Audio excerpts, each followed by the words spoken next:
smoothly at 6:06 p.m. No, I'm just kidding. I suppose let's call this meeting to order, unless somebody has a reason not to. If you guys don't mind, I'd like to ask for or like to request any additions to the agenda at this time. I'd like to add to other business bylaws review subcommittee, just an annual review of our bylaws and then potentially discussing within that subcommittee adding additional members. Okay. All right. And I've also been told we'd like to add to the other business the possibility of considering a new and or different location to hold these meetings.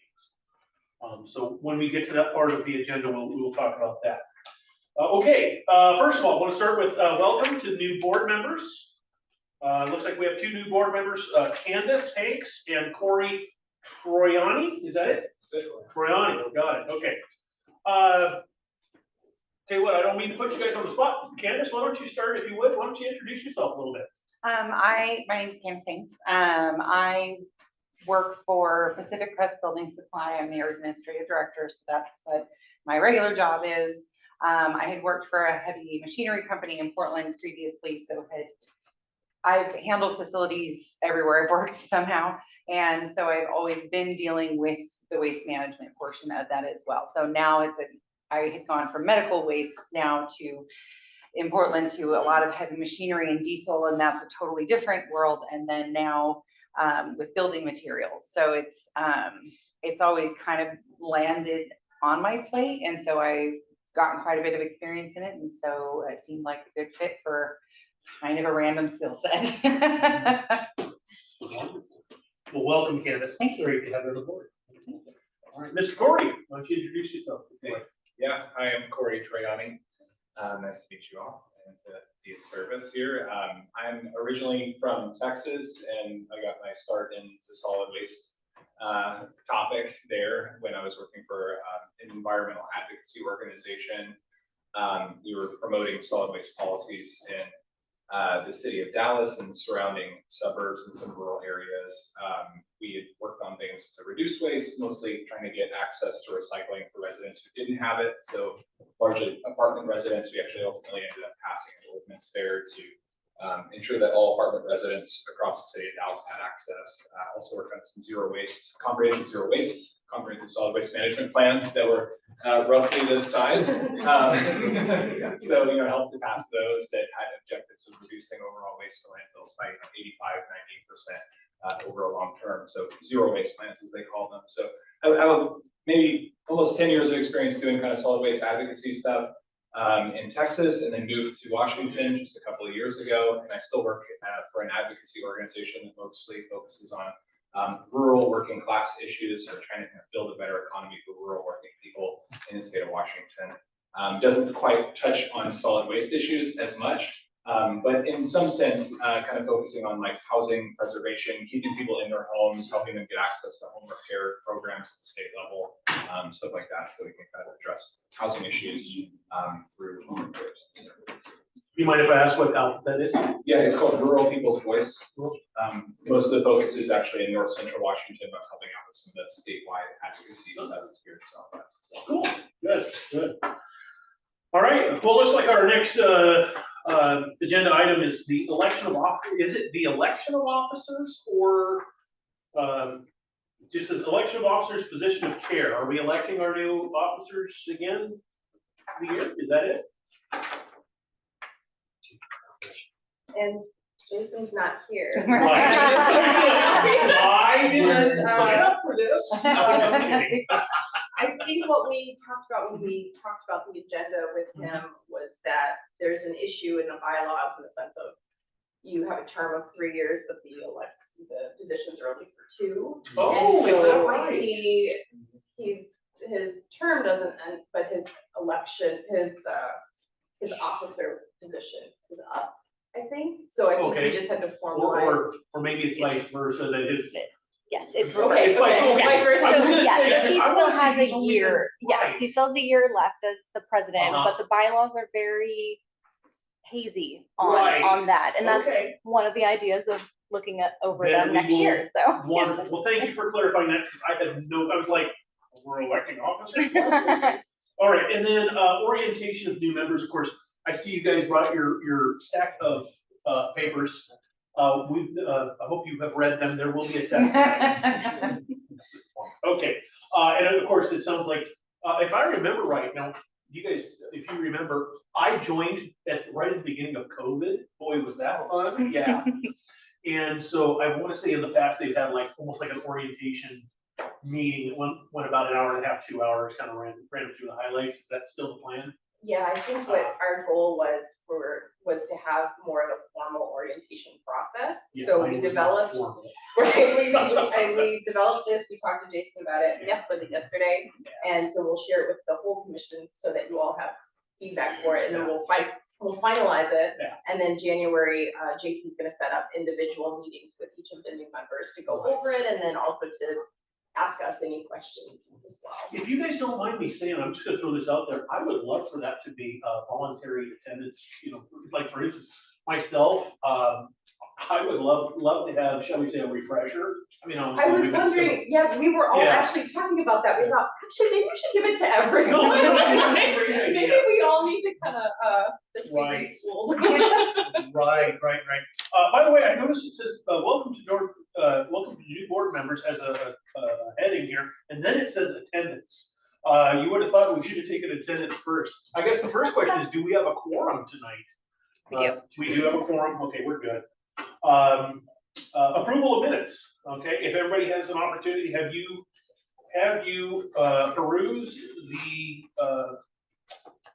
minutes of the last meeting? When we say those August. So I'll make a motion to approve the minutes as presented. Okay.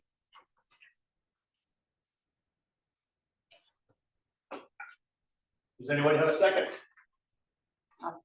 Am I allowed to? Yeah. Okay. You're Aye. allowed to. Yes, you are. So we have approval, or excuse me, we have a motion and a second. All in favor of approving the minutes from August 1st, say aye. Aye. Okay, any opposed? Motion carries. Minutes approved. Moving on. Program updates. How about we start in with solid waste recycling? Jeff Harbison. So Jeff is actually our administrative services director. He's Okay. also the finance director, Oh, but he's over all of public health, but he's coming to talk about solid waste related finance stuff. oh, okay. Sorry, I Oh, no, you got it. Just I telling you. scanned that too quickly. Sorry. So Joelle, am I sharing the solid waste fund financials that I shared with Arswick? Yeah, Yes. Okay, let me open this up and share my screen. Let me try to enlarge this a little bit. Gotta move that out of the way. Let me just. Is that legible for people? Baker. Mm. Yeah, looks good. That's a little bit. Someone online said, yeah, that's good. Is that a little better? If you could zoom it a little bit more would be appreciated. There It's you go. gonna be hard to get everything on the screen together. Okay, so we just started building this. I'm gonna be bringing this to meetings on a routine basis. What I've got built here thus far is our solid waste fund is our enterprise fund in Clark County, and this is a financial statement going back to 2020. At the top of the screen, there is a beginning fund balance for each year, and then it'll go through all of the revenues, expenses, and then it'll have an ending fund balance, which will then reconcile to the beginning fund balance of the following year. So I want to just give a brief explanation of what this looks like. Right now, we have a revenue section for grants. So it's we had a very small amount of federal grant revenue related to the COVID response. This is Office of Financial Management CARES Act funding. The largest grant funding source for the solid waste fund is LSWFA, which is Local Solid Waste Financial Assistance. This gives the grant revenue recognized in our general ledger each year. It also shows actuals through general ledger period of September. The one thing on revenues I want to share is usually revenues are going to be, there's going to be a 1 month lag. For example, we receive fee revenue down in this section from CRC. They're going to pay us at September's fee revenue after the month. So we're going to receive in October the prior month's fee revenue. So the next section, as I was talking, is actually the solid waste fee revenue. We receive the regional admin fee each month. We have a single family recycling, multifamily recycling, yard debris. We have a curbside program. We have a tipping fee revenue. And then in 2021 and 22, we accrued revenue by mistake at the end of 2021 and then reversed it in 2022. That was just an oversight. It zeroes out. Again, there's a column over here for our 2024 budget. And then, like I said, 2024 actuals through general ledger period of September. Jeff, question Yep. for Sure. these admin fees. Can you explain to me, are those on like people's bill they receive from CRC or Waste Connections? Where are these? So none of these appear on someone's individual billing statement. I'm actually a Waste Connections customer. This isn't listed. I think Joelle can explain some of this. The regional, let me just say what I think I understand, and then Joelle will be able to expand and probably correct me on some of this. The single family recycling, multifamily recycling, and yard debris is based on number of residential customers. The regional admin fee is set in the contract with CRC.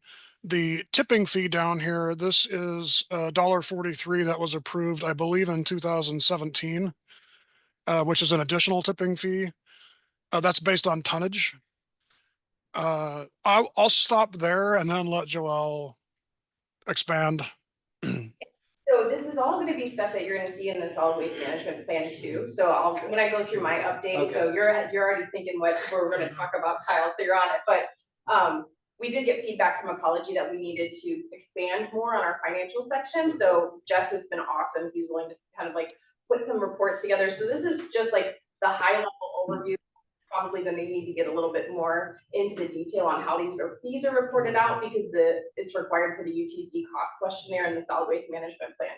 So as finance works with our team to develop this, you're going to be able to see tonnage, and then you're going to be able to see the revenues. So we're going to report that out better. This is sort of like we're starting here, and then it's going to just keep getting better each time we meet.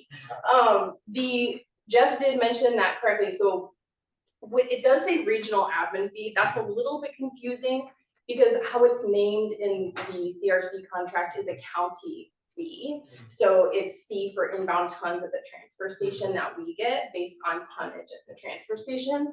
The single family, multifamily, yard debris, those are our collection contracts. So that's based on subscribers. So both of those are so just to kind of understand like how the numbers can change. And then the tipping fee was established, like Jeff said, via ordinance. It's $1.43 based on the tonnage. So that also is a variable number. But now that we have a new contract with CRC, that dollar amount is listed in the contract as well. So we'll be reporting, you'll see that as we, revise our solid waste management plan update and get that section kind of tidied up. But it's good for you to see like, hey, here's where we're starting, and we're going to keep breaking it out more too. So ask questions. It's good. It's great. This may come a little bit out of left field here, Joelle, but as a small business owner, we get to not only pay for recycling and garbage and all that stuff, but through our B&O taxes every month, we get to pay a litter fee tax based on percentage of gross revenue.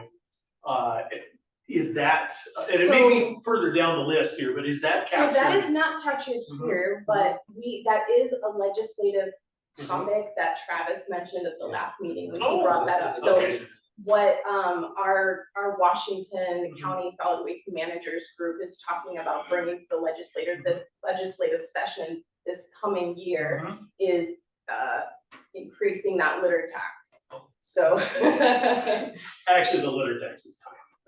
Yeah, but yes. Yeah, it has, I guess. So anyway, so we can get Travis to speak more on that. Excellent, love it. Okay, thank you.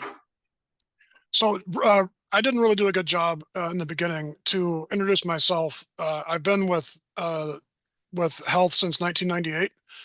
I consider myself almost an expert in the public health side.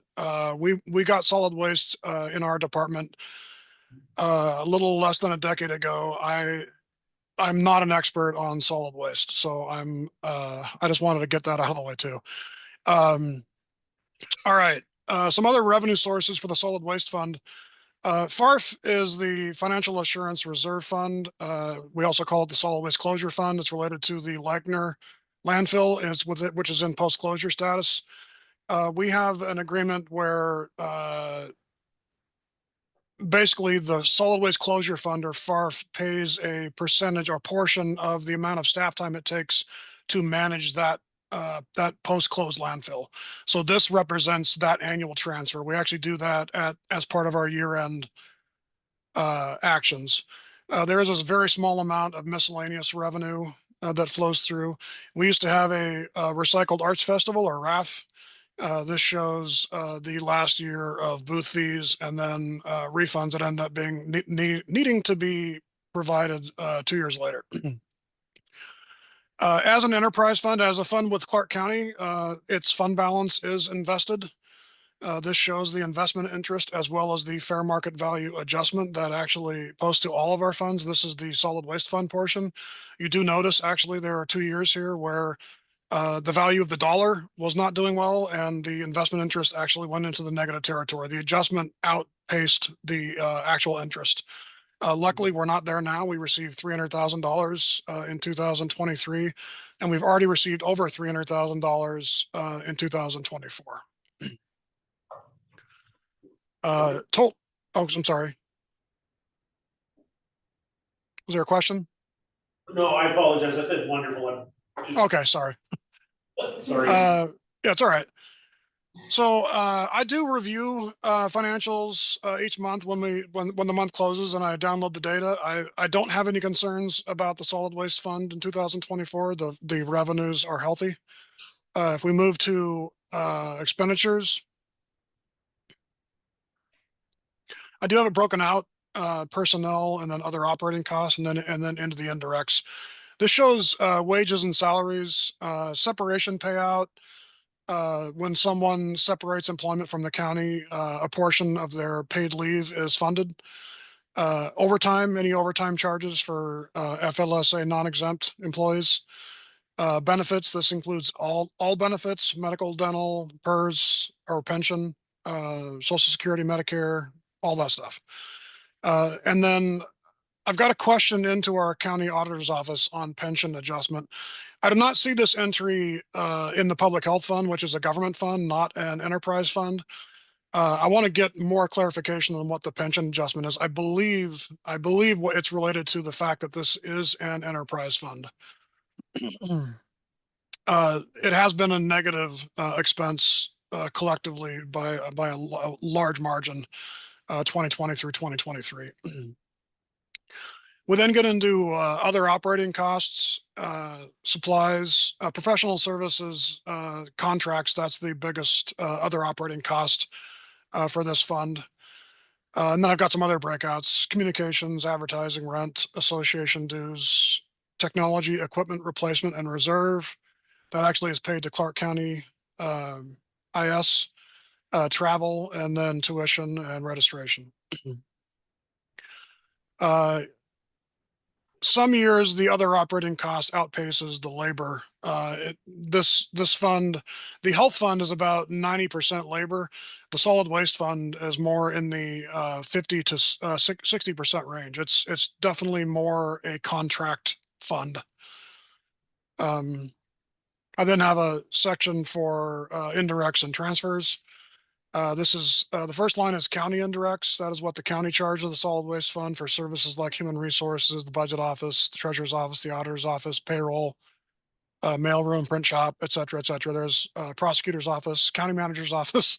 There's a lot of central services in the Clark County central service plan. Department indirects, this is the amount that the public health fund charges the solid waste fund for things like my office, the finance office, grants and contracts, our leadership team, our health officer, records management. Yeah, so all of the central services within our agency department. And then lastly, we have an operating transfers, and this is support actually of the public health operations side. And this goes back to at least 2003, but I think further back. And this is related to an agreement made between public health back then and solid waste when it was under public works, that some of the solid waste fee revenue should be going to support solid waste activities in the public health fund. So instead of diverting some of that fee revenue directly to public health, they agreed to do this operating transfer. All right. So what we end up with, this net on the yellow line, these are all positive numbers, meaning that the fund balance has actually grown. Revenues have outpaced expenses every year, 2020 through 2023. And so far through September of 2024, we're at positive 473,000. So I guess that's a good place to stop for questions, if there are questions. Questions? It is interesting to see if you could scroll up some to the professional services, it looks like that is just such a significant area of expenditure. Who all does that include? What are the professional services? And also I'm curious why it looks like it's grown a lot. Yeah, so we have had a lot of projects that we've done recently, and once you're done reading that giant novel that you have right there, including the regional system study, which was done by Jared Miller, that was included in these, I think, during all of those years. We have, we recently took about 4 years to negotiate our new transfer disposal contract. Those contract negotiations, we had a team helping us navigate that. That was also part of the professional services. We have a contractor that assists us in household hazardous waste events. So I think if that's something we can absolutely show, like here's our professional services contract, and kind of give you a little update with the next SWAC too, when we're doing our finance update. Sure. Yeah. I was gonna say, I was under the impression there were a lot of like engineering firms and that type of thing. Yeah, and then Sarah's team, I don't know if you want to give your, like, kind of a rundown of your type of, We have professional a few services. smaller professional services related to things like graphic design and Okay. some website maintenance for some of the campaigns that maybe you've already seen since you've lived here for a couple of years, but I'll mention a couple also. And they're obviously not those like engineering firms or big time planning, but we do that as well. and for this coming year, I mean, and this will be part of my updates, but we will, is that we're working with a financial consulting, we're working with FCS Group. So Jeff is also part of that project team of helping us sort of get what we need into the plan, but also looking at a cost benefit analysis of publicly owning the transfer stations. So some of that ends up just being a high amount of cost as we're using consultants to kind of do all of these. Yeah, so it's be like a study of things, we'll just say things, yeah. Wonderful. Thanks. All right. Anything else, Mr. Jeff? I was gonna just, I want to make sure that I've given time for questions. I definitely want to be as transparent as I can be, provide whatever it is you need. The question I had was, okay, this solid waste fund. I apologize for what may sound like a dumb question. Fund for what? I mean, the first thing that jumps into my mind is fund for the purchase of the next transfer station that Clark County needs. Is it earmarked for any particular use, or yes, no? You want me to take that one, Jeff? So we Sure. established. So we, through contract negotiations, we established a new special revenue fund. So that's not reflected here. It's a separate fund. No. And that is from our, we got a capital commitment from CRC. And we're gonna go more into detail at the next SWAC meeting. So we're gonna talk more about that contract. But we have capital contribution going into that fund each month with a guaranteed minimum. So that was presented at councils in September when we get that, both at the City of Vancouver's council on September 16th and county council on September 17th. And the contract was fully executed the end of September and went into effect September 1. So that's really exciting. We'll be happy to go through those numbers and share the contributions from that special revenue fund. Those are considered regional dollars, and they're to fund the capital improvements for the transfer stations. Right. As far as and that's going to be a discussion as we Sure. look at doing that siting study for the new transfer station. Right, right. So if you don't mind me asking, what is the concept of these dollars? Are they held for free use? or So something? part of the work that Jeff and I are gonna be doing with the consultant is developing a fund balance policy for that fund. So right now, we can't spend anything, like administratively, we have to work Yeah. out through the county, like Right. what spending's allowed. But CRC is not, it's a county managed fund. Yeah. And so it's exciting to have a capital commitment and designated capital dollars for those things for that. I do anticipate reporting on the Regional Solid Waste Systems Fund 6318, which is the special revenue fund that Joelle was describing. I do anticipate bringing a report on that fund as well, moving forward. Wonderful. Thank you. Yeah. Okay. We ready to move on, Jeff? Yeah, I'm good. If there's no other questions, yeah. Thank you, everybody.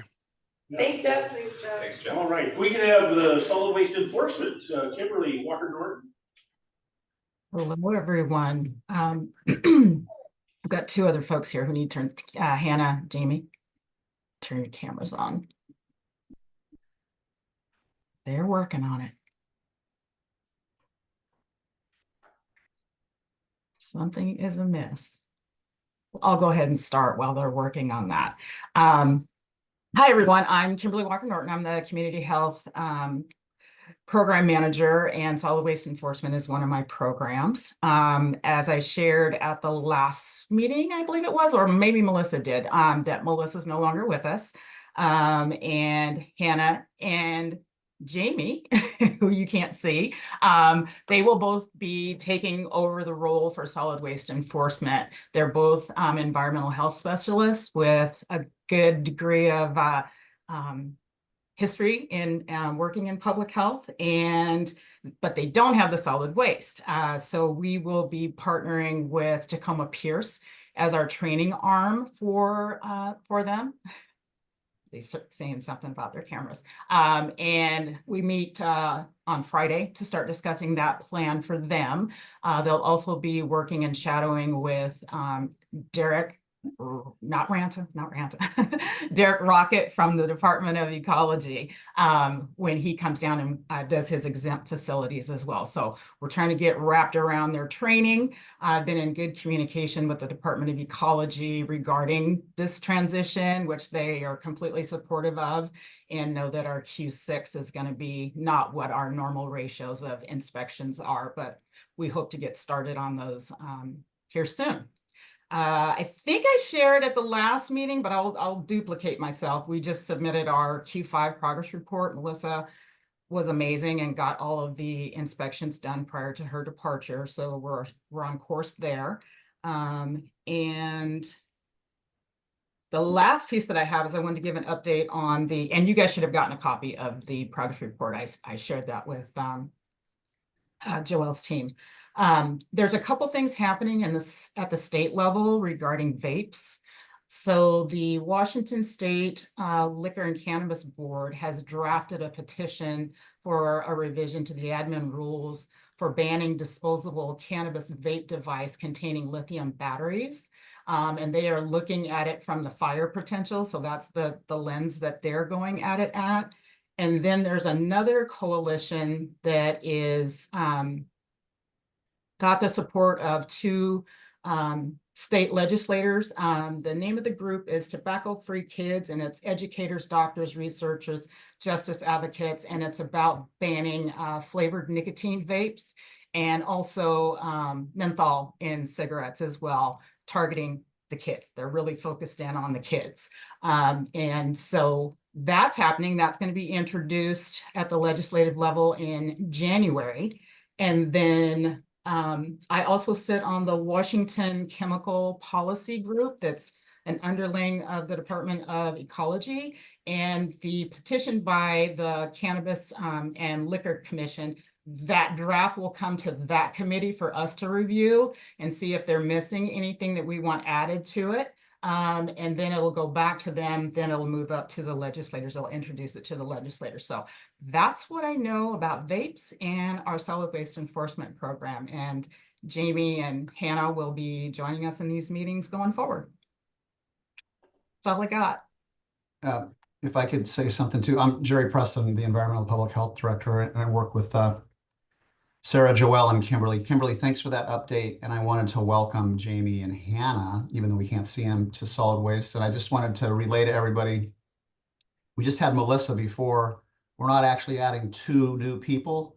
We're adding 1/2. They each have a half other job. So Melissa would probably take 3 people to replace her, but we're just doing it with 1 FTE. Just want to make that clear. And that distribution of work will be, Jamie will be focused on inspections, and Hannah will also be doing inspections, but will handle the complaint wing of solid waste enforcement. So that's how we're structuring things. And I'll send out a big old email of their contact information, so you guys will have that going forward. Question, Kimberly. Yes. I don't know if I've seen the past, but under the solid waste handling facilities, there was 1 complaint listed, which for West Van. Do you have any additional information on that? Can you refresh my memory? It would have been a little while back. Yeah, all it says is number of complaints for solid waste permitted handling facility, and it says West Van.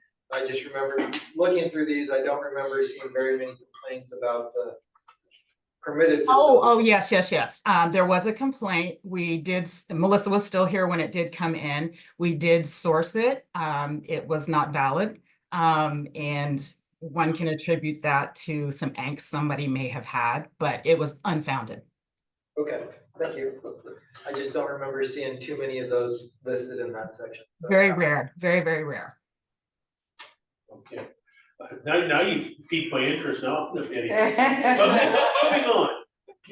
Kimberly, thank you so much for your report. Appreciate it. Thank very you. much. Okay, moving on. We can move on to operations or ops, as we used to say. Joelle? So like I said, we completed the new contract in September. So last time we met was August. So since then, the contract is in place. It's really, really exciting. Now that it's in place, we have an avalanche of work trying to implement all the new things in the contract and get processes in place. So that's, we're spending a lot of time as a team and with our City of Vancouver partners kind of dialing those processes in. We are also working, like I said, with FCS Group to work on some of these financial projects that we are going to continue to work on throughout 2025. We're prioritizing projects and doing a lot of work planning. We're finalizing our work plan next month. And we have been doing contract training on the new contract with our internal county staff. And we also did a training with the City of Vancouver. So just kind of an overview of the contract. And we're going to bring that training to you all in February when we meet again. So you'll also have more of an understanding of all the achievements that we have with that contract. And that's about it. Super. Thank you for being. Oh, sorry, I said that's it, and then I have 2 more things. I want to make sure I don't forget. No, Joelle, you said it, you're done. Moving on, no, I'm just kidding. Go, So continue. we have the scope of work for the waste characterization study, so the countywide waste characterization study, and we sent that out to our regional solid waste systems steering committee, which is comprised of all the public works directors for the county, just to review, to kind of give us any feedback. And so we anticipate getting that contract in place and that's be work done next year. And then also we have the scope of work for the North County Transfer Station siting study. We are still developing that scope of work. We've sent that out also to our regional system steering committee to review and give us feedback. We're getting that feedback in. And more than likely, we're gonna have some back and forth with the scope of work and with the budget. So there's probably take a few more months before that gets in place, but I'll have another update for you in February. And now I'm really done. Well, still a very short update, so thank you.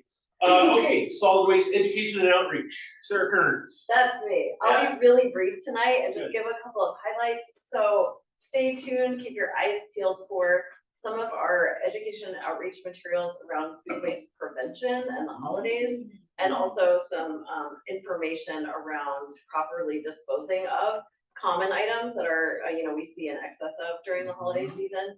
We'll, just here and there, there'll be a CBTV special, so keep your eyes glued to your TV on that, and some other campaigns and advertising. And Pete, who's here today, has been, we are in the middle of our composter recycler workshop training series. That's our fall one. And so he's been educating residents about how to compost both in a backyard system and form bins. And just last night, there was a green cleaning workshop that was well attended in person. So we'll be moving that program into our winter training series to train a new series of volunteers. And I'll stop there. Thank you. Well, just so you know, Sarah, I have for 3 years now, I've been trying to implement food waste composting and paper waste composting on our farm during our pumpkin patch.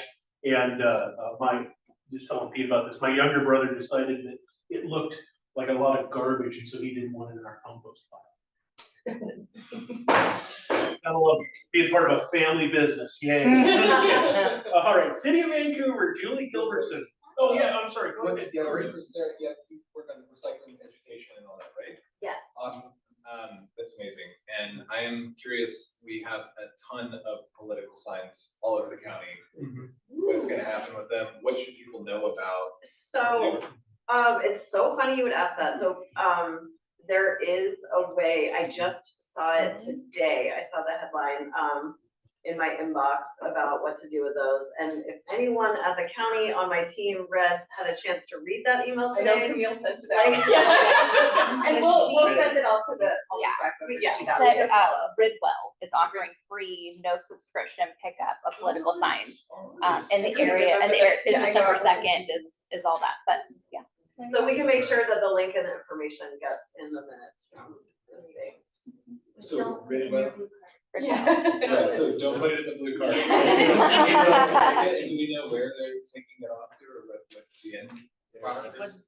not in, it's probably in the link, Okay. but I'll make sure to include that in the minutes for you guys. So I suppose burning them is not an option. But burn inefficacy. Okay, all right, thank you so much, guys. Julie Gilbertson, City of Vancouver. Thank you for welcoming. I'll try to be brief because you've got better stuff to do, but maybe a little context for current and new members. I work for the City of Vancouver. I help manage our solid waste program, and I work a lot with the county staff and teams, Waste Connections. But here I represent the City of Vancouver. I serve on the state's Solid Waste Advisory Commission. So similar to this county track, I serve in the West Side City's rep role.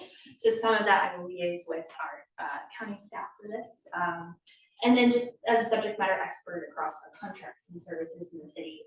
But yeah, work really closely with the staff. And then I'm the staff liaison to the City of Vancouver's SWAC rep and position, which is held by Councilor Harless. So that, just to give context, if that helps. But we're here today because Vancouver partners with the county. We deliver a lot of regional programs, and ones that I brought up last meeting but are current today is we have a fall leaves coupon. Vancouver runs it, but it's available for all residents, rural and urban. And I've left a few in the back, and my staff member that manages that program wants you to know you can find them online. We can print or mail copies to you. If you got your Waste Connections fall mail, you'll get one there. Make copies of it, but they are available for use to divert leaves, organic matter, from the landfill. And the public side, we pick up the cost to make it easy for our residents to do the right thing, to not burn them or in the landfill. And that is Do we know available. how much we're doing the systems characterization study, but do we have any idea right now how much actually go into a landfill currently? How many leaves? We Yeah. can make some educated guesses Yeah. based on waste characterization studies Yeah. that give us the state level Yeah. review, and whether it's regional, but it's also very pretty factually accurate. But to the level of leaves, I don't have that in my mind right now, but we can get you that back way. It's true that you can find leaves in landfills, like you can find perfectly preserved newspapers, right? Because the landfill's doing the right thing, it's not letting air in to decompose the matter.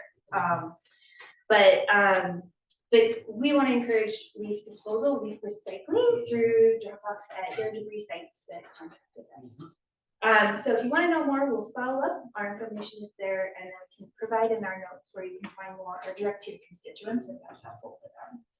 And then neighborhood cleanups are a program that the city runs to the City of Vancouver's recognized neighborhood associations. We have over 70 neighborhood associations that make up the fabric of Vancouver's neighborhoods. And as part of a benefit that our city offers to our neighborhoods is Saturday bulky waste disposal opportunities, scrap metal recycling, and yard debris disposal options, sometimes paired with a chipper.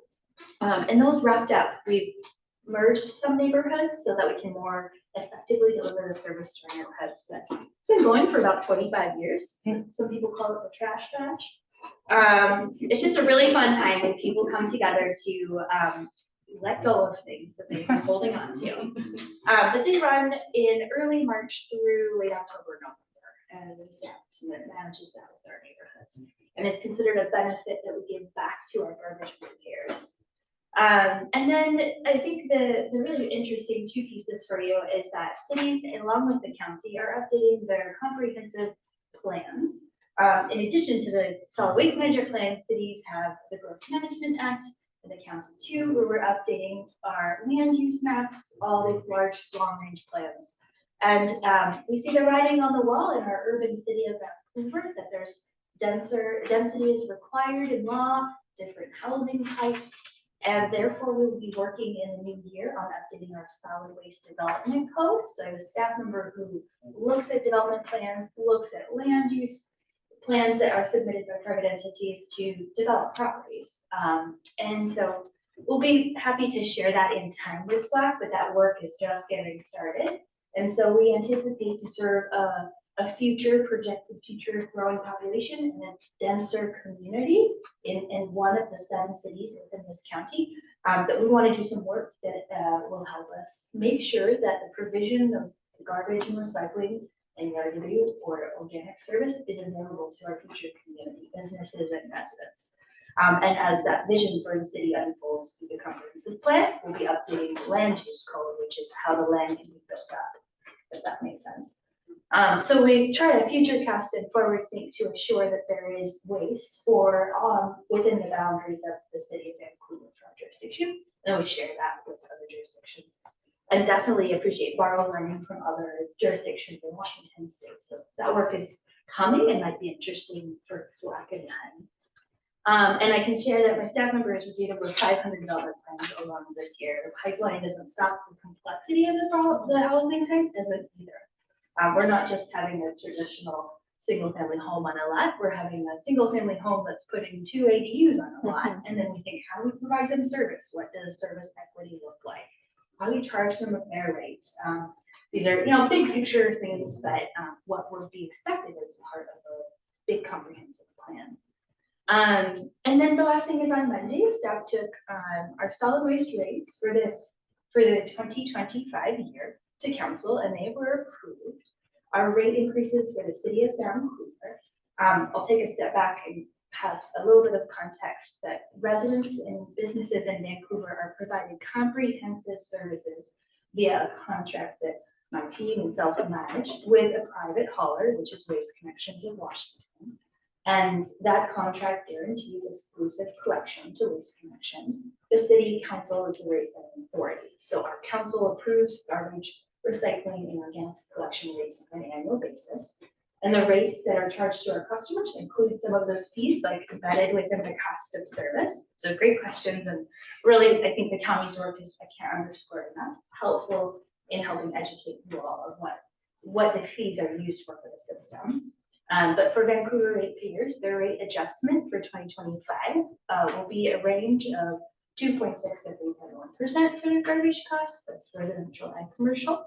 And for the typical residential customer, they'll see a $1.12 increase in their monthly bill of or 2.9%.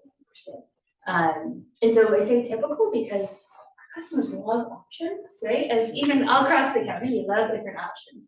And so that number can vary based on an individual household's choices to size their container or other, but we do have data on more common types of customers, so that's why we create a typical customer. So I'll share these notes, and then if there's questions available with the county consulting questions for Raymond? That was quick, but good, all right, Yeah. thank you. Yeah. All right, moving on. Waste Connections, Mr. Derek Ranta. Are you here? Derek? I'm here. Hello. Hi. My New Year's goal for next year will be to attend all meetings in person, but until then, I'll be digital me and blurry Einsteins behind me. This is for us. We kind of go seasonal in our business, at least on the the business side of things. We're just wrapping up rates for 2025 and work closely with Joelle, Julie, and their teams on getting rates set for all of our contracts for the year ahead. Customers will see increases somewhere between 1% and 5%, depending on what's going on. And all of our contracts are tied to the consumer price index, so annual changes in the consumer price index, and then also fuel. And because fuel costs came down year over year, customers will see a slight benefit from that. They'll reduce that CPI increase. We also, on the hauling company side of things, we just had the chance to move into our new operations facility and administrative offices at our old space on 94th Avenue next to the old Leichner landfill. So we've added about 40,000 square feet of office and shop space, and it's a really nice addition to the Waste Connections family, but also to Clark County, and shows our continued commitment to the area. And we're excited to have our employees be able to experience a nice new facility. And it'll really drive a lot of benefits for us especially on the recruiting and retention side, when you look at what some of the employees have been working with for the last few years. So it's a nice improvement. And you're all welcome to tour the facilities anytime you want to see. I'd suggest going to see it now before the mechanics get it all greasy and dirty. But it's a nice space. And then the other thing on the hauling company side is we're always looking forward to the winter weather. So we've done some preparations on our side to get ready for the winter season. And Tatum had reached out to me today, and we'll be discussing that with county staff as well. We have a pretty robust program to make sure that we're providing service and communicating with customers throughout the winter season. It's a La Nina year, and I honestly can't remember what that means. But I know what La Nina means. I just don't know what the weather means. And so we'll see where that goes for us. But it's always an entertaining time in Clark County, especially in the rural portions and up in the mountains a little bit. It'll be interesting to see where it goes. On the transfer station side, we are closing down the rest of the year. Volumes have really slowed down quite a bit. Year over year, we're seeing a reduction in tonnage for the second year in a row. In particularly in areas like residential recycling. Residential recycling's down, depending on where you live, is down about 5 to 8% on a tonnage basis. Garbage is up a little bit, and then industrial waste such as roll-off is down for the second year in a row. So you're seeing kind of pockets of slowdown, probably due to interest rates and just kind of a top end of the economy in the county.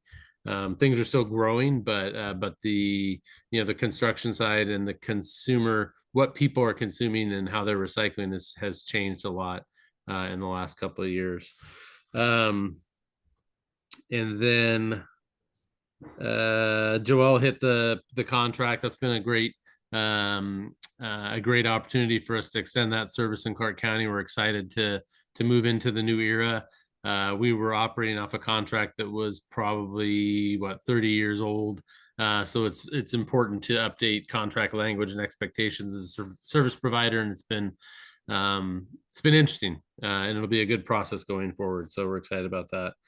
Commodities, anybody who's interested in that, recyclable commodities, no issues moving. Prices have taken a bit of a drop the last few months. Some of it from the East Coast longshoreman strike. Even that little short blip really threw prices down a little bit for a month or two. And then there's some seasonality that goes on. This is kind of the slack season with the holidays coming up on pricing, and then it'll probably start picking up again in Q1, Q2 of next year.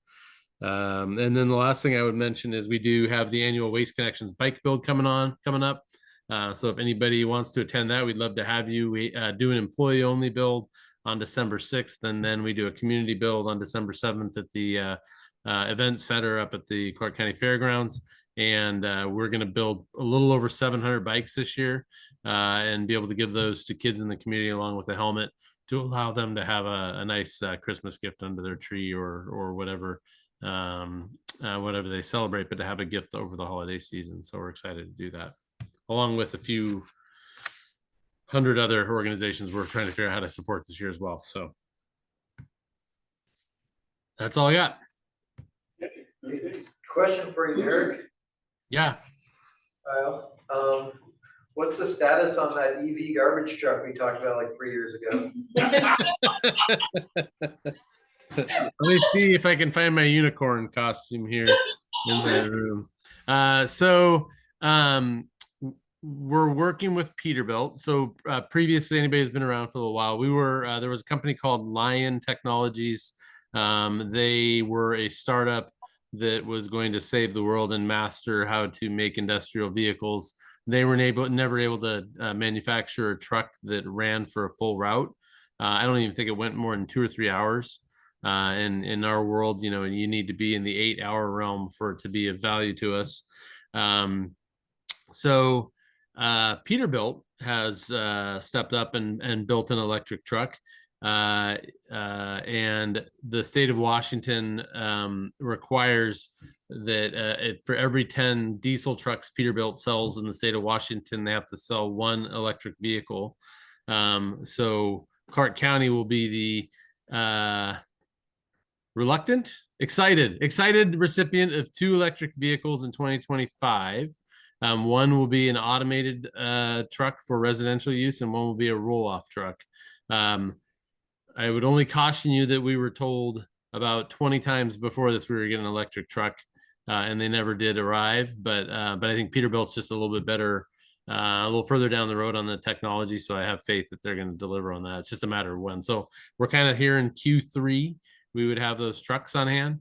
And the encouraging news we've heard is that they do run about sometimes I've heard 6 hours, sometimes I hear a full 8-hour day, which would be nice to be able to get a full day of production out of that. But I have better faith than I did before that we will get those electric trucks in 2025. And they will be the first $1 million garbage truck in Waste Connections history. So super excited to pay that bill. All right, thank you for humoring me. Yep. All right. Well, Derek, thank you. You bet. I guess we're moving on to, we have a presentation. From waste, curbside recycling, is that it? Yes, Okay. yes it is. Okay. Sam, is it? Yeah, Sammy. Yeah. Hi, everybody. I'm behind it.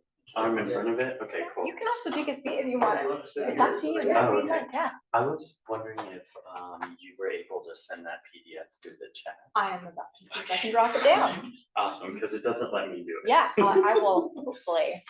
If not, I will put it to the invitation and send that out.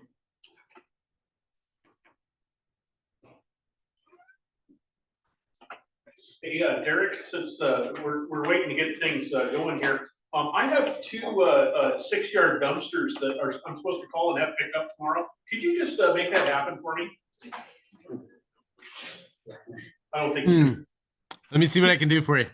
Yeah, okay. I'm just teasing you, Derek. Hey, No, you're not. Now I have to act on it, so I'll make sure you get it. Did I hear you were still ahead in the election? Is that what I heard in the beginning part? it sounds like I'm ahead and I'm gaining, it sounds like, so. Congratulations. Sherry Erickson's husband keeps giving me the rundown. The funny thing is he's checking my numbers more than I am, so.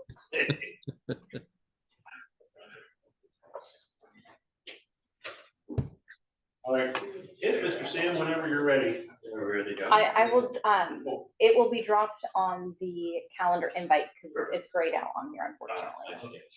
All right, cool. I've never given this presentation sitting down. So we'll see how it goes. My name is Sammy Salgado. I work for Waste Connections. I'm part of the recycling education and organics education team. We partner very closely with Clark County as well as City of Vancouver and their education teams. just trying to get everybody to recycle right. One of the key components of what I do is giving presentations on how to recycle curbside, and then to plug our other class, there's also Beyond Curbside. So today we will be talking about everything that can go into your curbside cart. So that's your blue cart that you set out at the curb, hence the word curbside. Yeah, so we'll go ahead and get started. So today we have a couple learning objectives.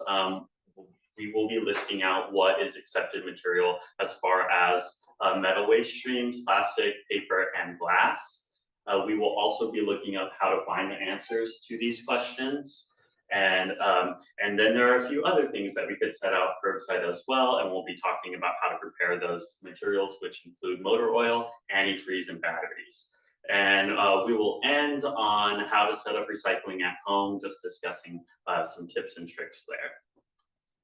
So first and foremost, this is an interactive presentation. So I'm gonna go grab some of that material. We should be working in teams on this. So I'll be going around passing out some recyclable materials or non-recyclable materials. And you'll be deciding as maybe, it looks like in groups of 2, we could work together here to sort out this material. So I'll hand you off all of this, and we'll go ahead. And this is your garbage can. Okay. And this is your recycling can. And you have a whole bag to try and divvy up that material into the proper container. Okay. Those of you that are online, there on the calendar invite, there is a match PDF, so you can play along as well. If they want to. This is your garbage, this is recycling, these are your materials. Beautiful. I'll accept that material. I have a fun one for you all. Oh. Since I know that you have already done this, I mean.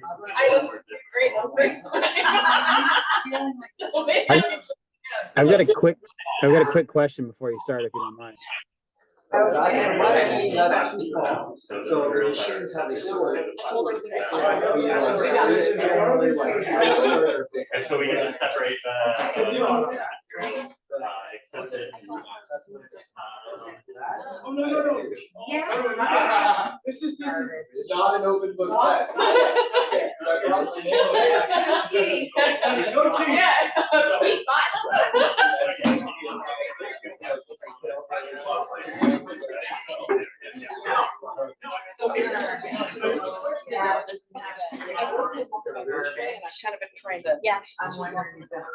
I have another box if you guys want to work together. I'm good, thank you. No, I just did this. It's just, but I figured, I didn't know who was in And I that. have to, one of your notes, you know, or not that many notes on the card. As far as I understand, numbers have very. If we have a recycle right app on our phone, are we allowed to use that? I will If say we're no that- right now. So here's what we'll do. We'll sort the game first, and then we'll go. We'll go through all the items. Oh, I'm good. I feel like I should have commentary. Joelle and Sarah have received some random things.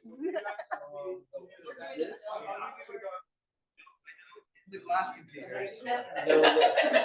So this is a lid for a Oh, glass that's container. like, No lid. Yes, I gave them a specific one, so this one for them is what's programmable plastic film. Yeah, so this one is more challenging.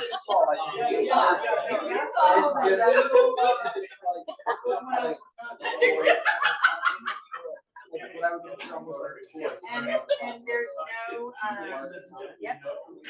I'm gonna go for. This is the one that I think it's garbage because of the waxy material on it. correct, sir. You are right. Some of them have like. Yeah.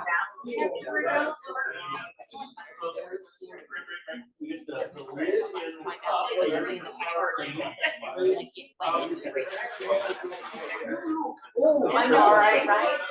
My instincts were correct. Yeah, it's crazy.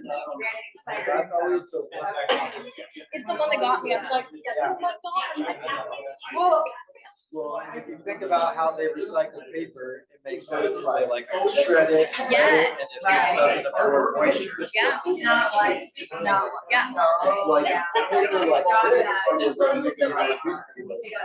yeah, only paper machine. No, you override away. No, he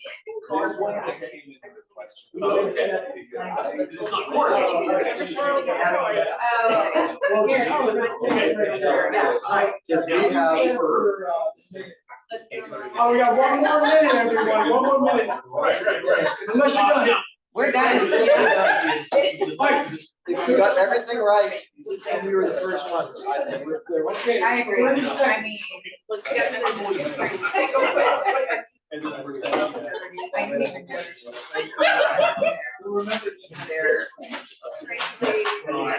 notice. They're gonna judge you the harshest. So you know that. I know. All right, I'll give everybody about 1 more minute to go through this material. There's some. Awesome. All right, I'll bring everybody's attention back to this. Thank you for playing the game. We will be coming back to the game in a bit, but now let's go over our materials. So first and foremost, we want to talk about the fact that recycling is a system. Our recycling system has 5 key elements. First, we start off with collection, and that's either curbside or drop-off, bringing it to one of our transfer stations, and then it moves on to sorting. Sorting happens at our material recovery facility, which is located at West Van for us, and the acronym MRF is used for short. So if you hear solid waste people saying MRF, they're talking about that giant machine that separates out that material.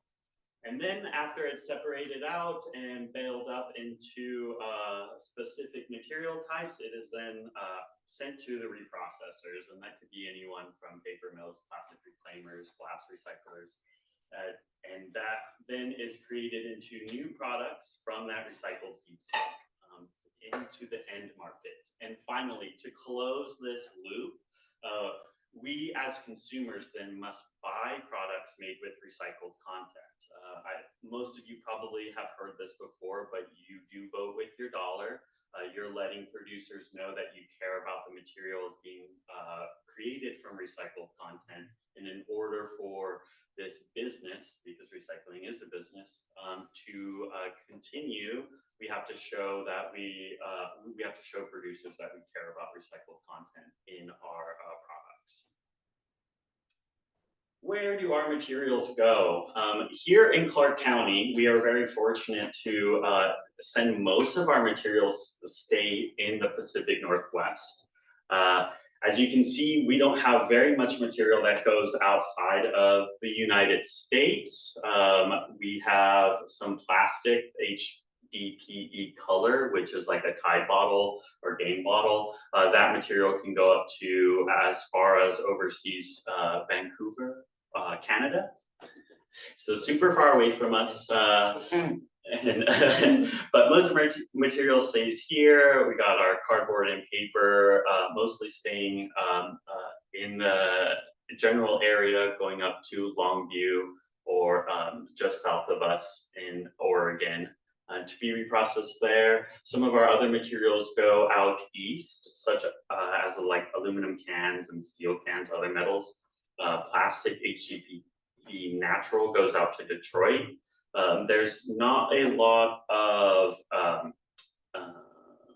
smelting that happens for aluminum cans or steel cans out here, or reprocessing for that material. So if anybody has the capital to create that kind of business, let me know. I would love to get in on that.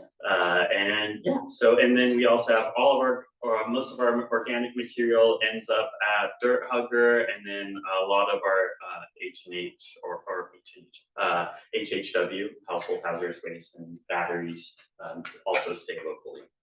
So Sammy, Yes. question, when we're shipping all that material, the cans and plastics, like, I know they bundle it and crush it and like, Correct. how bale it, yeah, like, how many cans or things get into that bale, obviously, do you have any idea of like? So I know that bale one, has 1,000 cans or? yeah, so one bale weighs about 1 ton, so roughly 2,000 pounds. And that usually is just over 5,000 cans. 55,000. 55,000. 55,000. Okay. Okay, well. And I'm assuming that's probably done by rail then, just given the weight. How is it? There are a couple different options there. A lot of times it's picked up usually by a truck. If they're closer to us, it'll be trucked. If it is further away, it can be trained. And then like all of our garbage in Clark County, that gets barged out, so we go. Just curious about that planes, long trains, and transport, Yeah. obviously with like carbon, being a huge factor is like if we're shipping it across the United States, like are we really getting our value out of that? When we're talking about aluminum or steel ore, Yeah. yes, we are. Got To mine brand new or virgin material for aluminum or steel and then create it into that product, it is like 95% emissions reduction for us to recycle it than it is to pull it out, the raw material out of the ground. So maybe then the plastic we're shipping across the country is probably less valuable. Plastic in general is just not valuable at all. And is that, I'm reading that correctly, in that plastic HP, is that just clear plastic bottles? Yeah, like the milk jug, Okay. that's going to Detroit. Mhm. Have you all done like a life cycle analysis on what it looks like for carbon emissions? Is it actually worth it? And if it's not, then are we just propping up like the plastics industry to put a nice recycled content marketing? Right, products? well, I mean, I don't specifically know of that off the top of my head. I do know that the plastics industry is very interesting when it comes to recycling. A lot of times, especially because of how cheap oil and gas can be, making new material from raw material, it tends to be cheaper. So there's like a negative to recycling plastic material there. Right. I'm not 100% sure, it's like for emissions wise. Yeah, there are a ton of industry, particularly from chemical councils in the plastics industry that have done white papers on the topic, and it's just a matter of finding the one that you want to believe, and so they're out there. But it is, like economically, it's some of the higher dollar per ton or per pound items that we recycle. They're greatly in excess of fibers. It's just that they're a smaller portion of the of what's in a cart. So it's 3 to 5% of what's in a cart is plastic materials, but they are very high dollar amounts. I noticed also like there's only like a couple of types of plastic on there, and you'll accept more. Where are those going? Versus what's on the map. Yeah, I mean, PETE is obviously very high valued as well, so I imagine that it's being recycled, but the like number 5 plastic, I think that's accepted in the bin. We will get to this, but we don't base our things off of the numbers specifically. So it's more based off of shape and size. So I actually don't know where all of our number 5s go to. I'm more familiar with what is programmable, where that material is being sent. I know that with PET, that material, those markets tend to change so often. So I usually leave it off this map because that can change from month to month sometimes. And it's easier to keep that off the map there. That is one of the materials that sometimes goes overseas to India, but also can go to California. But again, like I said, that one's really volatile and can change up from month to month. So yeah, what other plastics am I missing? I think that mostly covers all of them. Yeah. Last question, imagine the best case scenario is like that we keep things as local and Yeah. in the United States as possible, but I imagine there's also, as you mentioned, volatility with plastics. Are there other, like what percentage of materials or at what times do you expect that things are gonna be sent overseas? Oh, that's a great question. I think it really has to do with the cost effectiveness and what pricing is and who's willing to accept that material, because that also is. How common though, would you say, like, you know? I do not.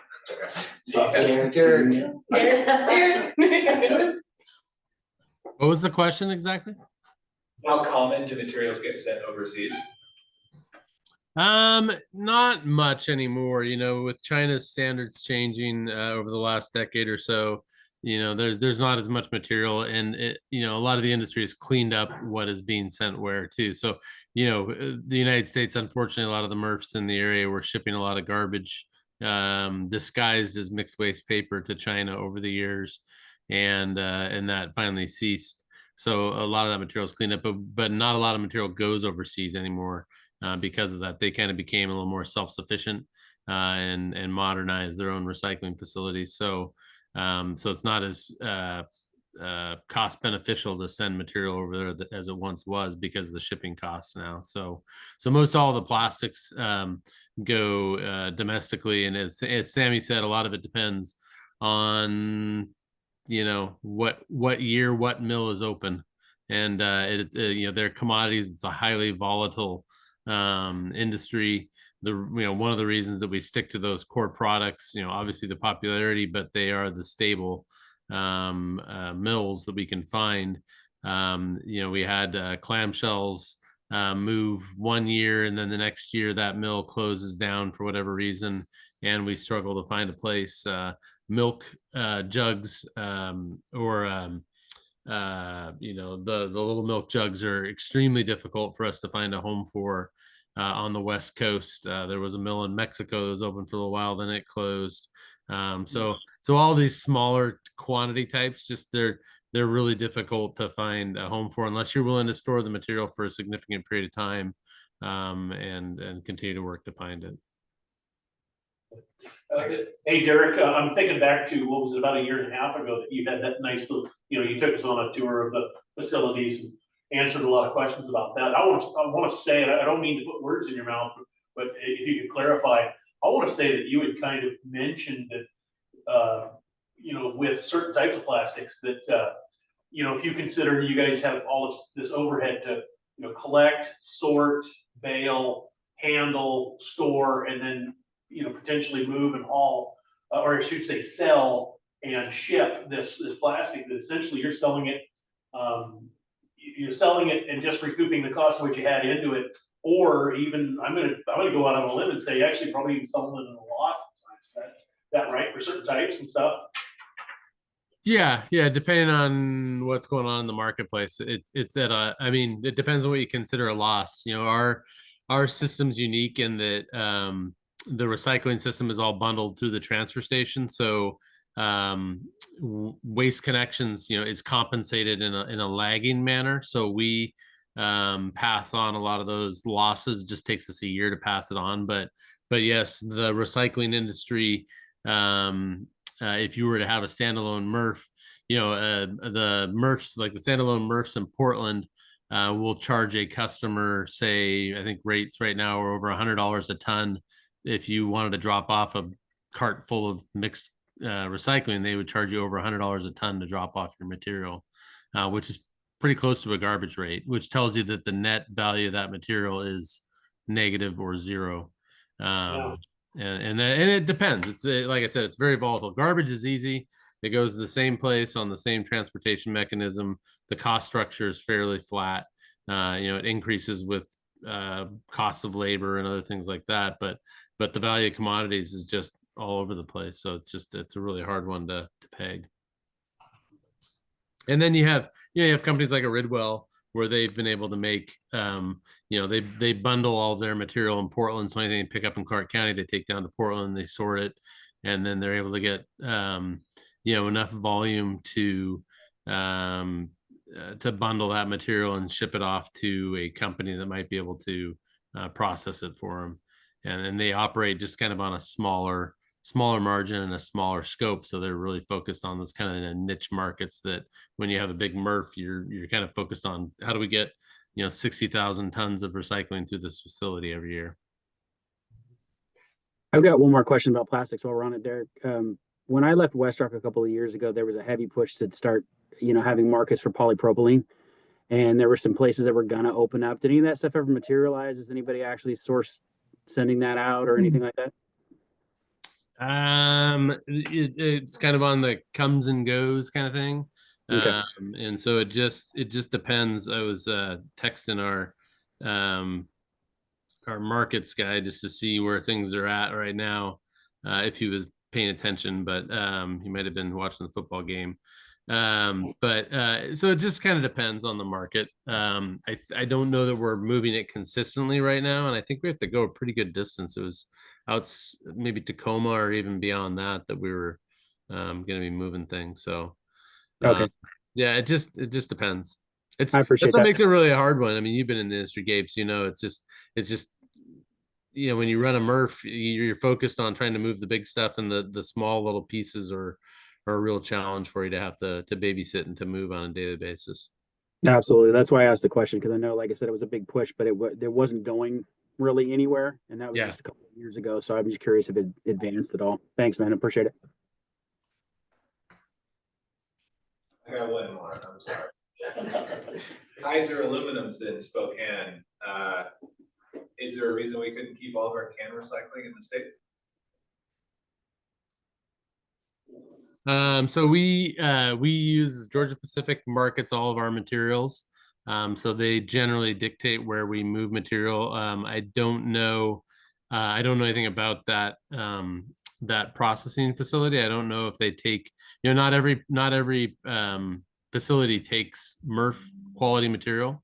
It's not a clean material because it's coming out of a residential system or a commercial system. So a lot of these processors just aren't equipped to take that kind of material. So that might be part of it. But we can certainly always, the nice thing about Georgia Pacific is they're usually willing to do what we ask of them. So if we tell them to move something somewhere, and we can look into that and report back to you. Thanks. Thank you, Derek. Yep. One thing that we like to mention is how our material is sorted, because this also explains what is considered programmable in our transfer stations. Sorting at our transfer station happens by machines as well as people. So we have this giant MRF facility that breaks up the material, goes on multiple conveyor belts, our eddy currents and magnets, and then there's also people. And there are people touching this material, and that's why it's important that you think about the material that goes into your blue cart, and what if hands are going to touch it, would you still be putting that into your blue cart? And this leads us to a bit of recycling accountability. Here in Clark County, we don't have an issue of having material. Clark County continues to grow. We're going to continue to see material come in.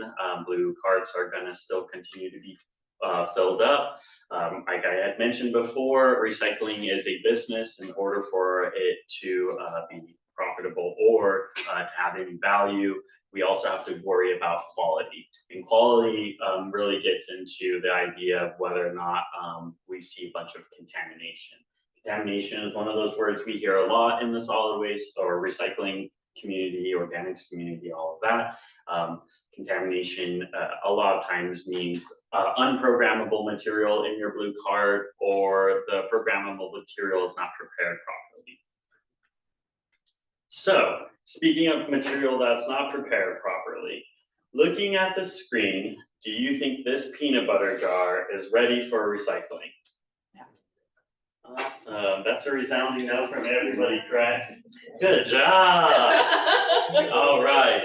And it is because it is not empty, it is not clean, and it's probably not dry. In order for it to be something that is recycled properly in our system, we want it to be on the cleaner side.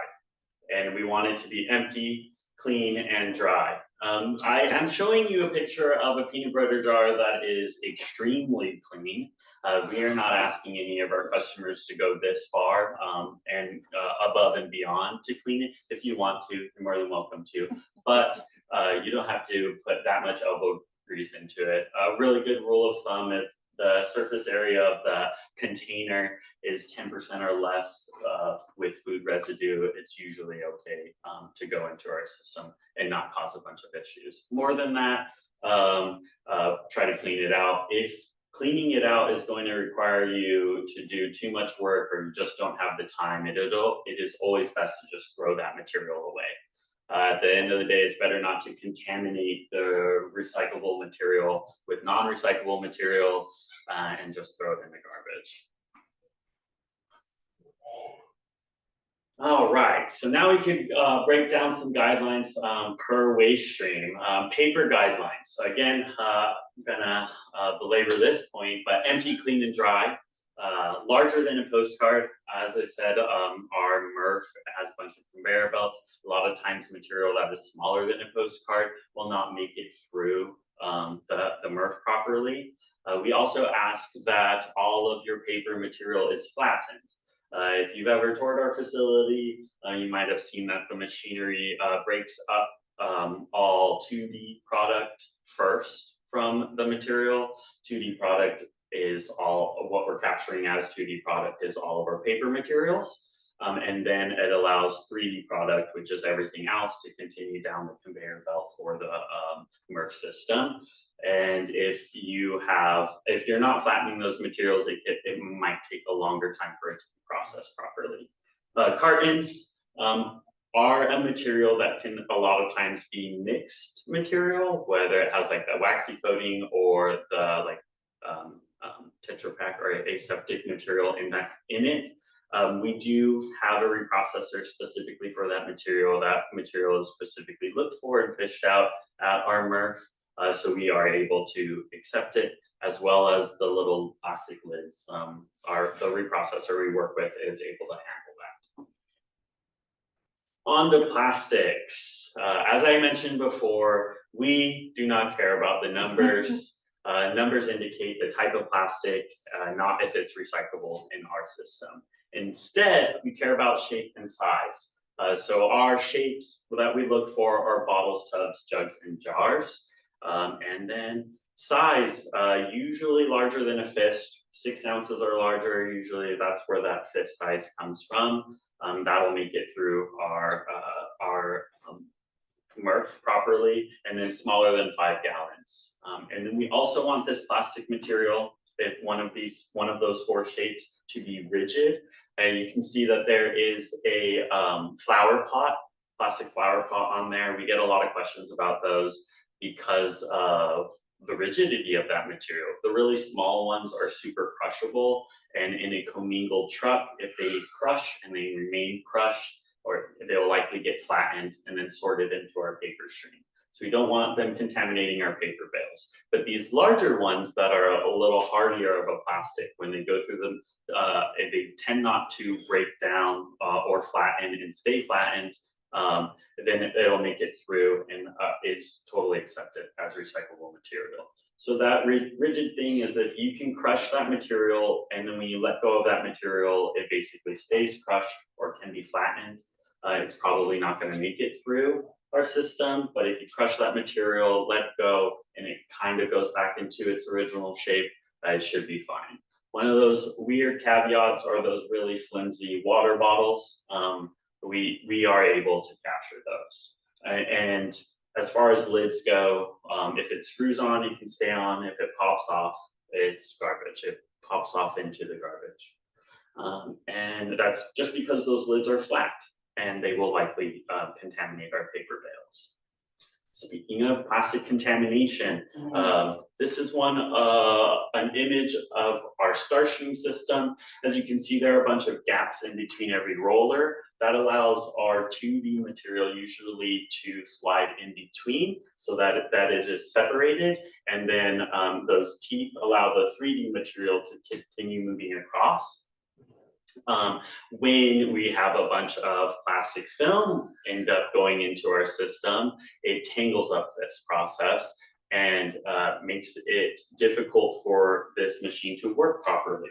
And because of that, we have to have guys out there to stop down the entire MRF and get in there and use bolt cutters to cut out plastic film or other tanglers like metal hangers or hoses. Usually Christmas lights happens a lot as far as tanglers go as well. And Be this- pretty for a minute. And this material usually can stop production like stop the MRF maybe 2 or 3 times a day, reducing the MRF capability by about 30%. And it's also dangerous for our guys to get in there, heavy machinery. They're not recyclable materials, so we don't really want them on the MRF as much as possible, right? I'll take it. It's a joke. Okay, stop doing the joke. All right, so our next material is metal. Again, we want to make sure that that material is empty, clean, and dry, larger than a fist. And we always talk about metal lids because they, all of our cans come that way, and there are a couple of different options in order to be able to process that material. One, if you fully remove that lid and you want to throw it away, that is totally acceptable. If you want to remove that lid partially and then flip it down, as you can see in the bottom image here, bottom left image, that will likely stay with the can and not cause any injuries to any of the people working on the line and be recycled properly. Or you could do this method that I like specifically. I usually have a large tomato sauce can, like the 32-ounce one, and throw a bunch of lids in it. Once the can is pretty full, then crimp it. You want to make sure that none of those lids can come out. So I just do the flip test there and make sure none of those lids can fall out, and then you're able to recycle that material. Another thing that is accepted is aerosol cans. As long as those aerosol cans contain something food grade or cosmetic related, you can go the extra mile and take off those little plastic tops, but you don't have to, and please don't puncture it. We don't want any injuries to anybody because they're trying to recycle. It shouldn't be life or death recycling. Just make sure that all the material is sprayed out before you throw it in your blue cart. And then finally, one of the metal materials is scrap metal. There are just some guidelines there. It needs to at least be 2 inches in length or width, and then up to 24 inches. And then no more than 35 pounds. And that metal has to be a single type of metal. All right, now you've gotten all those guidelines. You can bring back out your sorted out material and see if with the provided materials that you feel like anything changes.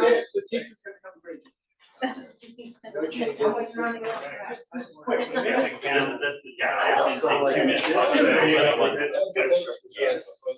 So if you wanted to check and see if you want to make any changes before it's lowering trade, But he said Let's get Julie to come. Julie's. It does pass. Just quickly and see Yeah. something.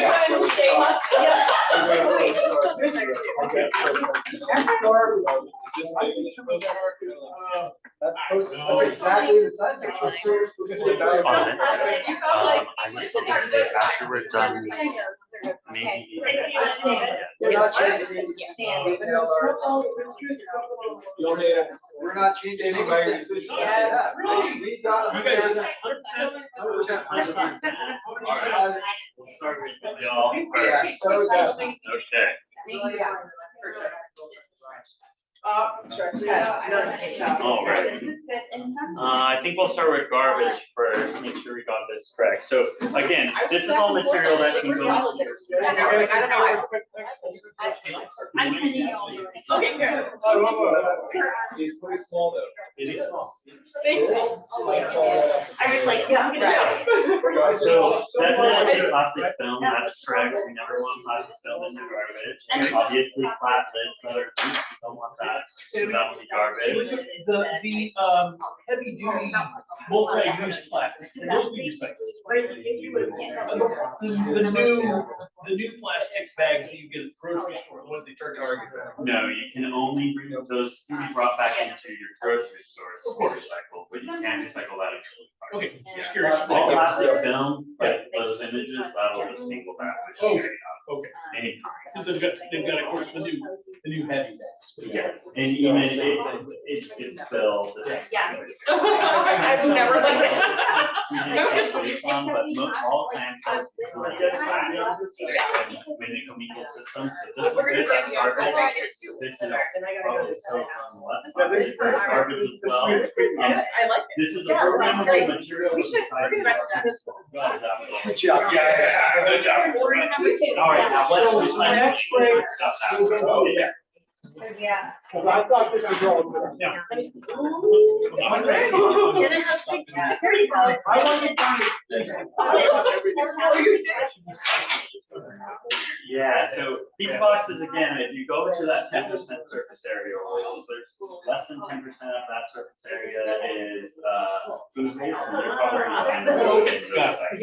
most of the time, rigs have no grease on it, so there's a little of that. We got an aluminum tray, totally acceptable. My own such a smooth, we ball it up. If we ball it up, and it's more like. I learned something. So that'll make it go to our system. But you're like, I'm like, where are you? Multiple pieces of paper that all are postcards, so we're good there.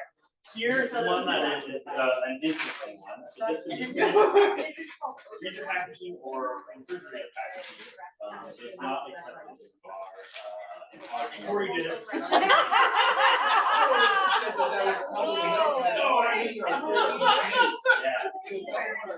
I saw like tricks was in here and it said good, so you got cereal box and cereal. So this has much. That's too small. So usually you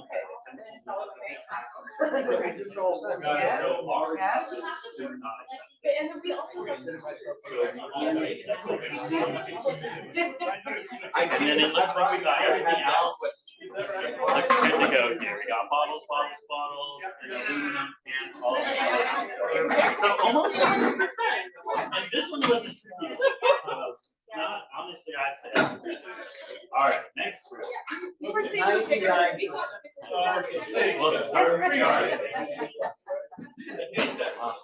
Oh, look, we got freezer packaging, so that's correct. That was a big thing. Yeah. So it was that. Yeah, and this one's probably considered as material. And also, when you grill like this too, and it goes into our chemical part that breaks down. Yeah, if I'm not sure, I can put it away. So this kind of. Same thing with this. Oh, All to-go items are to go in the trash. We got more plastic film, that's all garbage. This is garbage, obviously that's flat, garbage flat. Wood, we don't want in recycling ever. Styrofoam, garbage. We got flat lids, unprogrammable plastics. This plastic's also too small. We got pine cone, all, and then a business card, too small, smaller than a postcard. So this material is correct. Big bus. Yeah, so far. Yeah, that was boring. Yeah, that's great. That's easy. All right, so this is larger than a postcard, so we would totally be able to accept that. Again, with aluminum trays, you can ball it up. Remember, empty can and dry there. Ball it up, but you didn't say you have to. Awesome, yes, and all of this He other said style material. points for balling it up. Yogurt ones usually get people, but they are accepted material. It is rigid enough to go in. Yeah.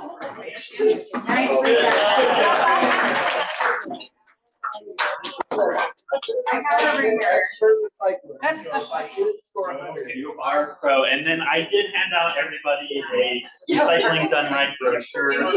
This is material that we give out to all of our customers if they're interested, as well as similar material that on your wall mailers.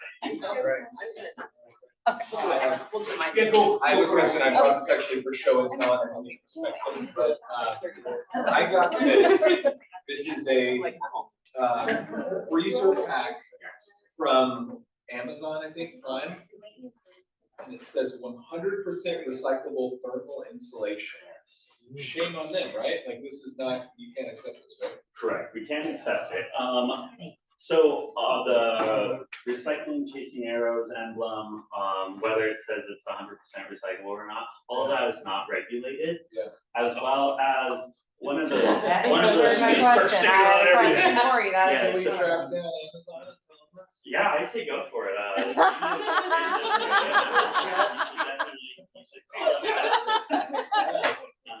One thing about greenwashing, a lot of times, if it can be recycled somewhere where they sell their product, they can put the recycling chasing arrows on it, because it can be, and this could be, you know, if they're going over an entire world and somewhere in Bangladesh recycles it, they can say it's recyclable 100% material, so. I would love to see some kind of legislation that says that this is not allowed. Yeah, me on too. packaging that's not recyclable in the region that it's sold in. Did you have something, Kyle, or? No, I'm just standing up. You're just standing Sorry, up? just sitting. Okay, good. Hey, Sammy, similarly, I've got a question. You know, most of us have seen that Amazon is starting to go to more of those white plastic packages with the bubble, I don't want to say bubble wrap, but you know, it's the bubble stuff in there. And I want to say that says recyclable too. I assume that is a. Yeah, so if you take our recycling beyond curbside, you would learn about plastic film, and most of those like bubble wrap. There was one somewhere. Oh, yeah. We actually have one. Yeah. Yes, that one, So- yeah. So this, so with, this is our beyond curbside, right? So we have our two. So plastic film would be accepted at plastic film collection places, so your grocery stores, specifically Fred Meyer's, Winco, Safeway, Albertsons. We know that they work with Trex, and so that their material is being recycled properly. Don't take it to Walmart or Target. They got in a bunch of trouble last year because they're lying about their material being recycled.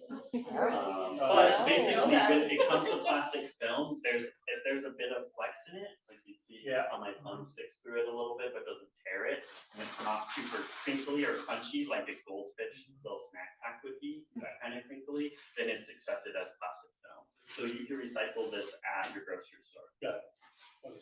Wait, the label need to be. But not on your card. Does the label need to be removed? It's like your personal They information. can go through it normally. Yeah. Unless it's like crazy wrapped in it, then that's probably just garbage, honestly. Sweet. Awesome. So everybody did really, really great. That was fun, right? Yeah. Yes, it was.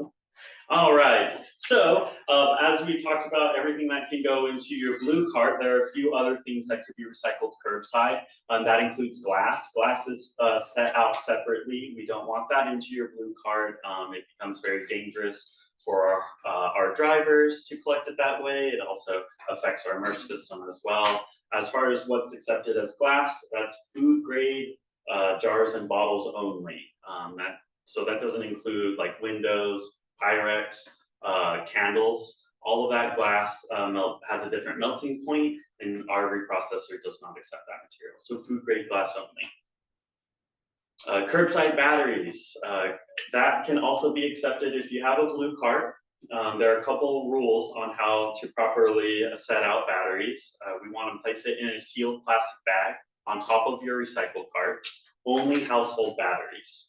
And tape both ends, and you can place a white paper underneath the bag. All of our lids are, for the most part, either the blue or the black, and sometimes our drivers can't see. I recommend collecting your batteries if you're going to use the curbside service to wait until the summer months to set it out, because there's more daylight hours, more likely our drivers are going to see it and not miss it.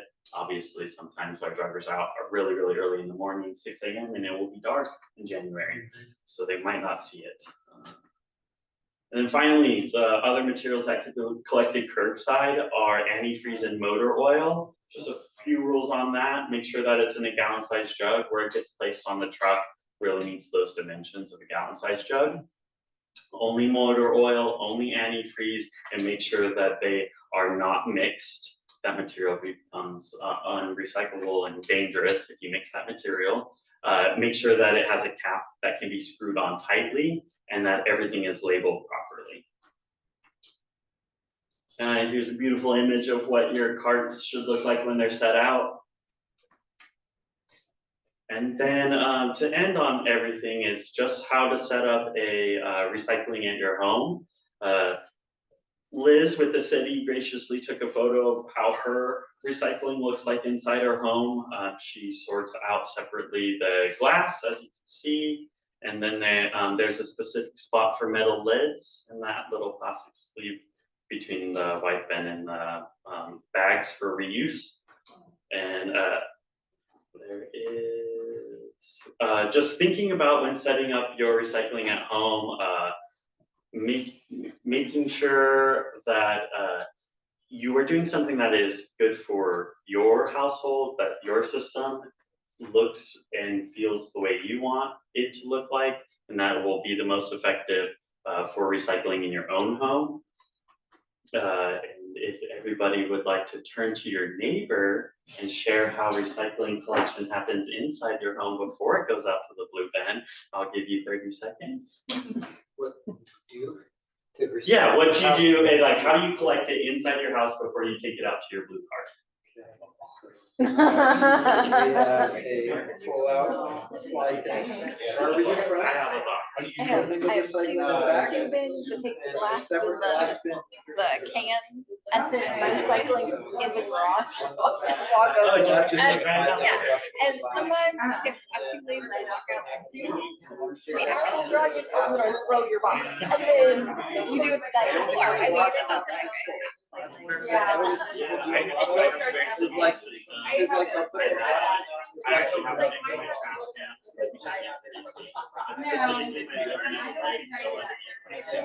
And then I had it, and I didn't, when I heard I have like bands and good ones, I don't think about it, cause I use fresh vegetables, like, you know, I don't know how to say, I don't know.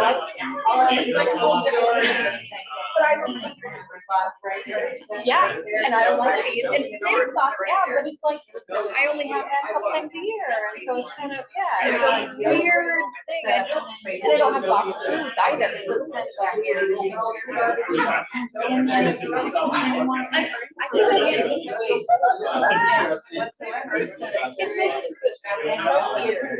Yeah, I mean, that's pretty much. All right, we'll come back together. I hope you were all maybe got some new ideas on how to collect recycling in your own homes. Like I had said, establishing a system. Some people like to put the bins together. That's the trash and the recycling that to help you make that decision in the moment, the proper one. Some people like to set them out of sight because maybe it's unsightly to see it. Others have them around the home. Some have a centralized collection spot. Specifically myself, it's centralized. I'm not going around to a bunch of different locations to find recycling. No. And then finding a flow really helps with your routine, making sure that it all fits properly. There are frequent trips happening, make sure that you're not collecting too much recycling in one room versus another. Monitoring and changing, obviously this is your household. Whatever works best for you to make the best choices is probably the best. So there are many good ways to do it, and hopefully you'll learn something new from each other. Maybe you'll try out, maybe you'll get a giant can, put it under your sink to put a bunch of flat lids in there to crimp later. Awesome, so just to go over a couple things that we learned, it looks like we learned about what are accepted metals, plastics, papers, and glasses. We also learned how to find the answers to these questions with some of our material lists, and then how to properly prepare motor oil, antifreeze, and batteries. And then finally, we ended up on what setting up recycling at home looks like.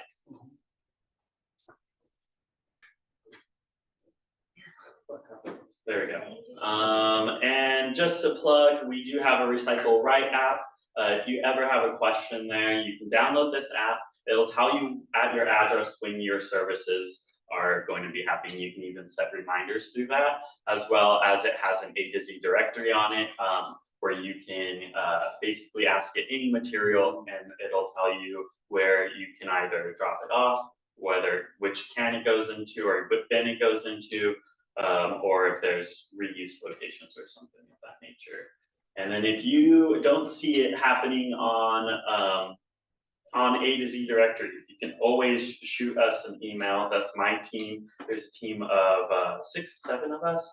And shoot that email to recyclehelp@wasteconnections.com. You'll get one of us to respond, or you can give customer service a call at 360-892-5370.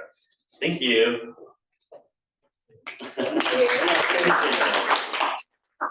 Okay, are we ready to move on? I did have a question, actually. So you were talking about the contamination being one of the biggest issues.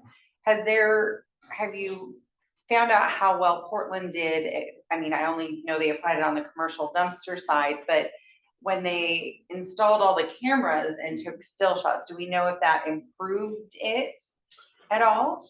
I didn't know that Portland had done that. Oh, yeah, oh, big time. Okay. I got roll mad because they put the video camera in there before we got the letter. It was like, excuse me.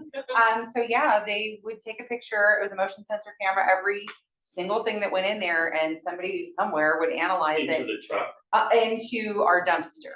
Oh, okay. And so, yeah, because I mean, this was at Finati Machinery, so they would have big stuff going in there, but not in the recycle really. But so they would take a picture, analyze it, and notify us if it was not supposed to go in there, and then we got penalized if we didn't take it back out. Okay. And so, like, I didn't know if there was an improvement in the contamination and whether or not all of those extra steps, extra costs, extra staff were worth that by being able to generate cleaner recyclables. Okay. So I didn't. Yeah, so actually, we have a really unique program in Clark County with our card tagging program. We actually have one of our card taggers here, Amber. We have two card taggers, and they choose a route every morning, and before the truck gets there, they go on that route, and they usually hit roughly 20, how many houses do you hit a day? Right now, we're at between 100 and 110, but once we go digital, which we're basically doing now, we'll hopefully be able to hit at least 200 a day. Oh, Yeah, very cool. and they're lifting lids and just on the surface of the carts, checking this for contamination, and they tag that cart. And then they receive information about it, and we do a 3-touch. So our cart taggers go out 3 separate times on that exact route to make sure that the material or that the curbside setouts are starting to improve, if not seeing how much intervention needs to happen. And so they usually start with a brochure and a letter, a picture of the material that was incorrectly placed in the cart. Then it could go to an email, could also go to a phone call as well, depending on how much contamination continues to be in there. Our card taggers, though, have shown quite significant improvements, at least residentially. And we're actually, right now, about ready to start our annual report, so we'll have a number that we'll be able to pass to you guys if you're interested in it, to show the difference in like how much it's been reduced since we've started. So like from the between last year and this year, how much reduction we're actually seeing, and we are actually seeing a lot. We have drivers that aren't having to go down to the work, 2 or 3 times a day, now they're only having to make one trip. Because the contamination on the routes is, they reduce so much. So Very cool. I will have that report hopefully by the end of January, just having the city, so you guys can see those numbers. Yeah, so I do think that there are some of parts of our program that do improve those kinds of. Oh, yeah. With the monitoring. Yeah. Amber, question for you. Yeah. When you see a perfect recycling cart, do you get excited and happy? Absolutely. The excitement that comes when we see that batteries have been taped and put in separately and in a sealed bag is old motor oil put out, correct? Yeah, it's Awesome. Do you have like a gold star that you No! put on those or anything? It's so funny. We have a customer that sent us an email this last week. It was like, I was expecting to get a smiley, and I'm like, we should get smiley face stickers. So we can Or put just stickers on like the a car. sticker you could put on their beds so they can brag to all their neighbors that they are Yeah. a So Welsh funny. Can they be recycler. scratch and sniff stickers? Yeah, I know. Out there sniffing your car. Which should be okay This one because smells your like recycle Well part clean. should smell. The recycle part should smell good, so that wouldn't be bad. I think the biggest one is when you see a first tag, second tag, and then the third one, they don't have a tag, it's Yeah. also big significance when you see Yeah. them. So you see that progress. You see it, right? right. Yeah, that's awesome. Today, the route that I specifically did, the first time that we went out there, we had about 45 that we tagged. And today, our third trip out there, I only had to tag 10. So that's just one route. It's different. And it's an actual physical tag you put on there. Yeah. I Cause wish I'm I gonna had judge it. my neighbor for sure, you know, so there's a self, you know, a neighbor policing that Yeah. happens by doing that. Don't, You know. don't look in your neighbor's car. It's how we get in fights. Let's not do that. I've had a few of the tags. Yeah. Oh, No, I told you, but you did get my wife to stop recycling the pizza boxes, I just don't. see it. There you go. A lot more pizza places now are putting the paper in there though, so to keep the grease off of it, so we can't still recycle that cardboard. So we don't tag for that if we know, like, I know Blind Menu for sure puts those in there, so it's a Blind Menu box. They generally will have that paper in there, so that whole box can actually be recycled, so. Okay. Yeah, but Costco, greasy, yeah, please don't put that in there. We ready to move on? Yeah. Thanks for the work you do, Amber. Yeah, thank you guys. Yeah. Yeah. thank you. Sammy, thank you for the presentation. Yeah, of course, yeah, we appreciate it. All right, guys, let's tell you what, let's blast through the rest of this real quick here. Comprehensive solid waste management plan. So I will be really quick with this, but I know we have new members You too. have so we- 30 seconds. Go. Okay, I'm trying. So we're in the process of updating our comprehensive solid waste management plan. You have the draft and we have links in your orientation packet. And we'll follow up with you on that too. But the rest of the crew knows, we've been working on this for a while. We just got we asked for all of SWAC's comments, our regional system steering committee comments, public comments. All of those comments are available that you can view on the website through the dashboard. So there's a Smartsheet dashboard where you can kind of see what kind of comments did we get. We have to respond to those comments. And then we also got comments from the Department of Ecology. And I see that Christina, who's works with us on both our grant and our solid waste management plan, is here listening too. So I know we're short on time. A lot of times she attends and she can answer questions. Right now, we got our response. We got ecology's feedback on October 25th. So we're just going through those comments. They're significant. So we're gonna have to add a lot of content to, and we will be bringing it back to SWAC for review. So anticipate a bigger update for me in February. Probably before February via email, we'll have something for you to review, but we'll give you, I think we've tried to give you at least a month. I know there's usually a lot to review and read. So if it's, but just knowing we have to include all of the recently passed organics laws in there, and the guidelines for ecology have changed and it's sort of a moving target. So we were told one thing and then it got changed and updated. So now we have to have that in there. And like I mentioned, our finance section also needs to be expanded on, and you're gonna see a lot of improvement. We're gonna keep bringing that each time too. So that's my update on that. We'll talk more about it in February. And then next was the CRC contract. I mentioned that we have it in place. We're working on implementation. Julie and I pretty much talk every day about it, and same with Derek. And so with that, in February, I have our consultants with Parametrics and HDR that worked on negotiations with us. So they're gonna come and do an overall kind of overview of the contract, answer some questions. So they'll be here in February to talk about. I'll try to probably have a PowerPoint that you can review beforehand so that if you have questions, you can bring those. And then we'll also speak a little bit more about the financial implications and successes that we have with that new contract as well. Question about that. We've talked about it a little bit in the past, but I'm not, this might be I'm misremembering, but there was, I think in the old contract, the possibility of buying back the merge facilities from CRC. and that process, and I know we've kind of been kicking that can down the road a little bit. With this, where can you give us any sort of update on where we're at with that building buyback? So a couple things. We have, the contract is a master services agreement. It has 3 separate attachments. The, each attachment has a different term, different content. The attachment 1's more focused on transfer stations. Attachment 2 is more focused on the MRF. Attachment 3 is focused on new capital buildings, projects, that sort of thing. And then the future attachment 4, which we're gonna begin negotiating in January, is gonna speak to that new MRF. So the new contract also retains the option to own the transfer station. So we're gonna start really facilitating those discussions with our regional systems steering committee. And I'll have more information again in February. It's sort of, we're kind of moving. On the radar. Yes, we still have it on the radar. Yep, yep. So, That's one kept. thank you.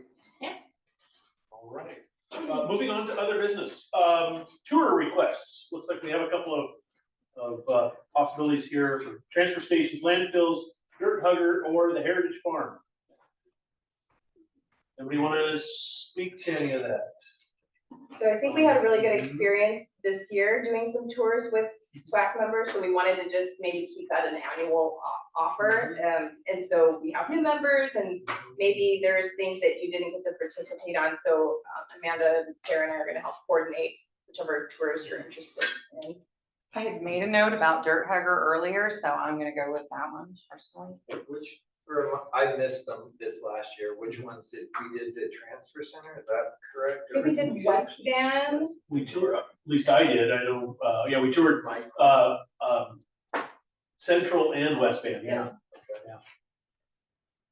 That was, and Derek, thank you, that was a wonderful tour, by the way. You know, we have some new people, and I think that would be a good one Yeah, to I'd do as love to. well. You did so well the first time, maybe you do it again, if you don't mind. And we can do that anytime, maybe towards spring or something like that. Yeah. And Dirt Hugger, I think we've been doing in April. April. Yeah, so Yeah. just, in you know, we'll have to, Yeah. we'll have to polls and set up, but then I think I did the one this last year. I think it was April, and we had some waste connections. Yeah, I would recommend if you're going to Dirt Hugger, you could always throw in Wasco County landfill, since some of the Clark County garbage goes there, and it's always good for people to see the entire life cycle of things and see a landfill, you know, and that way you can knock it all out in one day. Hey, I had a dumb question real quick here. I believe I have this right. The Lightner landfill is now part of Public Works, isn't it? It's like county lands, let's put it that way. Legacy lands, I think it falls under. Does any part of the Lightner landfill still fall under Department of Health and or So it falls solid under my waste? program. Who does it? Okay, Yeah, and okay. then we also have, the city of Vancouver purchased some of that property, so I don't know how much, how much Julie's involved with that piece, but, so we work with the city of Vancouver in terms of navigating, because they're building their Public Works Operations Center out there, and. At Lightner? No, adjacent to the. Adjacent, yeah. Adjacent to like the parcel. Oh, okay. South So- side? Okay, that's what I thought. And then Waste Connections properties out there too. So we've got all kinds of fun stuff, but it's part of our program. So we're just managing and monitoring the post-closure activities out there. So, yeah, we have big, like, not a big, but a pump replacement project that we're working on, and always more complicated when you're trying to replace something from the 80s and then not knowing which pump it is. And you know, we were really excited we got that done this summer, and then the rain started, and then the 2 new ones aren't working. There's always fun and excitement over it, that you're like, it just doesn't look like much is going on, but there is always something. yes, yes. But that is also a fun tour. I mean, There's not much to see at Lightner. I There's- apologize, that was just nothing but a but if curiosity. you want to, it's fun, and you can kind of just see how the monitoring wells and the gas probes and everything going on there. If that's something that floats your boat. Well, I hate to say it, the farmer in me looks at it and goes, that's actually, I mean, it's kind of silly to think, you know, well, it's sitting on top of an old landfill, but I look at it and I go, well, we can at least do something with it. I can think of 3 or 4 different, you know, it'd make a great dog park, I'll tell you that much, yeah, yeah. So anyway, all right. moving on. Okay, bylaw review subcommittee.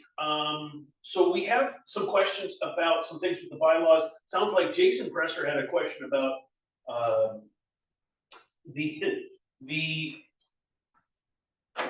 the way that our, 2-year stint as a committee member doesn't necessarily line up with, what is it, a 3-year stint as a board member and or a president or other So elected member. I would make the motion that me and Jason get together and review the bylaws. I was looking through them, and it mentions in there that we're supposed to be, during this one, sorry, Okay. they're updated in odd number years, so that would be this coming year coming Okay. up. So it does make mention of when they should be updated, so maybe we can look at that. His thing about the 3-year versus 2-year is legitimate, but I was also looking, every person is appointed at a different point in the year anyways. Like, I was appointed in June, you were appointed in January. So there's never gonna be a thing where it lines out time-wise, it seems like, to make that work, but we could maybe come up with something different. He's interested in that. Sure. So I would make the motion that me and Jason do a bylaws review subcommittee update. Okay. For Motion accepted. Is there a second? I'll second that. Candace would like to second the motion. Is there any discussion on the motion? You and Jason are gonna get together. Yeah. Bylaws and then. Yeah, so we would get together, update the bylaws. I kind of would like to hear what he's the president currently of the board, so kind of hear what his feedback is on what he would like to see updated. We could update them, present them, maybe at the February meeting, the updates we have to them and discuss there what we think would be the updates we need to do. Approve them at the February meeting if there was no changes. Good. Be what I think would be good. Okay. So I believe that if you go, the short version of the motion is Jason and Kyle to form a subcommittee to review bylaws and return to the full committee. By the February meeting, okay, great. If there's no more discussion, all in favor? Aye. Any opposed? Motion passes. All right, thank you, Kyle. Okay, and then the next thing is, there's some other business about the possibility of choosing a new and or different location. I believe this is something that Jason had brought up. Jason, of course, is not here tonight. I don't know if there's anybody that has any input about a new, different, better, or alternate location. I think we'd all love to hear it. Are there concerns with this one? I mean, or? Yeah. I'm perfectly, this is like something I care very much about. It's It's a place to have a meeting. Have they I don't know, been here like, before? I'm sorry, say again? Have they been going on here? they've been Oh, going for a on here while. for as long as I've been a SWAC member, when we've been meeting in person. I don't know, and that's 6 years, so. No, the funny part is the first 2 years that I was on the board, it was COVID, so Oh, it was yeah. all Zoom meetings, It was all yeah, Zoom. which was wonderful. Prior to COVID, we Yeah. met here. I don't know if other staff who've been around, Amber's been around a while, but I don't know Julie, I don't know if we've ever met anywhere else. I but- think it's probably tied to the solid waste program, the Yeah. county being in public health. Yeah. Yeah. Making it can facilitate maybe the AD requirements that Yeah, are that's a good necessary point. and remote.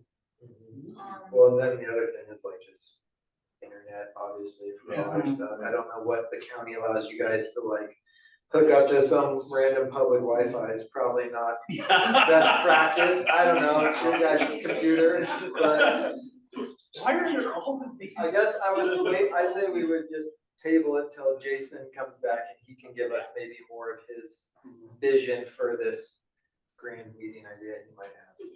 There you go. There you go. All right, is there anything else that we need to talk about tonight? Going once, going twice? All right, so next meeting would be February 6th. here and or online. And with that, can I have a motion for an adjournment? Motion. Okay, second? Second. Okay,